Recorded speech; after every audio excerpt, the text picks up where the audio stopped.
So Vas, a very dense cover this week about Yayasan Wilayah Persekutuan.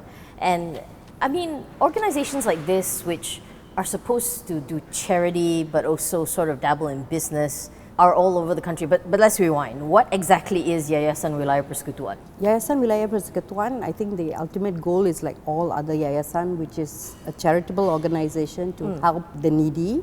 Yep. So for Yayasan Wilayah Persekutuan, it focuses on Labuan, Kuala Lumpur and Putrajaya.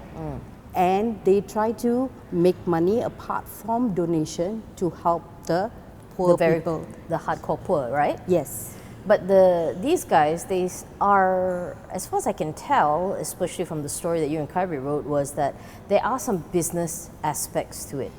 But to be very honest, charities do have some business aspects to it. And the main thing that they have is land.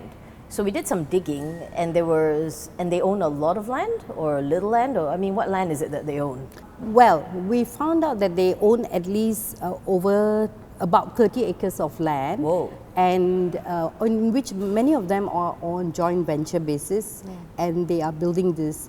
But what was interesting was when they decided to go into land related activities, there was also some that were bought and ultimately sold, right? Okay. So in that they were actually basically like money in between. Which is a property developer, right? Because you buy and sell land. What were the notable ones that we actually found in terms of deals? There were two very interesting deals. Yeah. Which one was the current headquarters.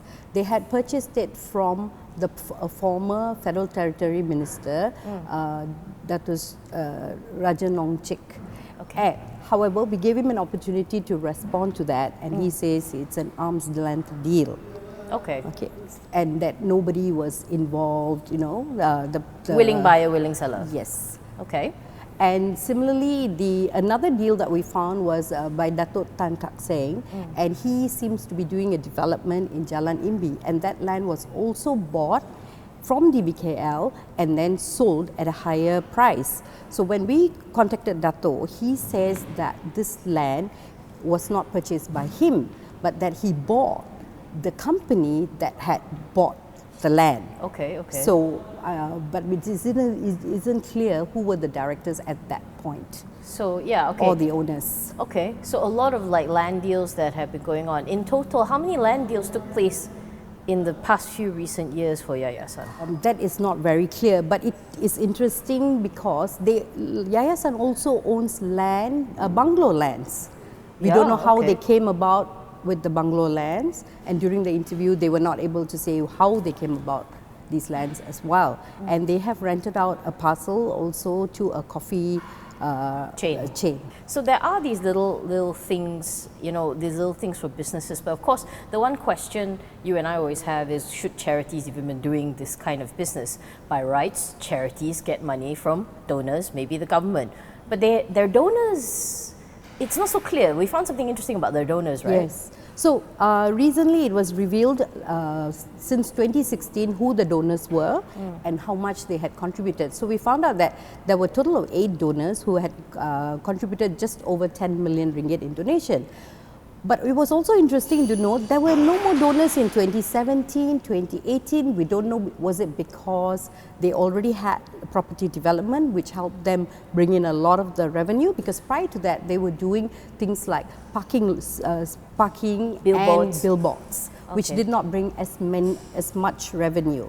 So in 2016, when we saw the list of donors, we also noticed that these donors had also got contracts from DBKL. We do not know if it's a mere coincidence or, there's more to it. Yeah, because also we are not sure when the deals or the donations kind of came in. Exactly. So it would be good if everybody sort of opened their books a little bit more. Which is something the minister has promised. The current minister obviously inherited a lot of the challenges from the previous government, right? So he has promised that he will be more accountable and transparent.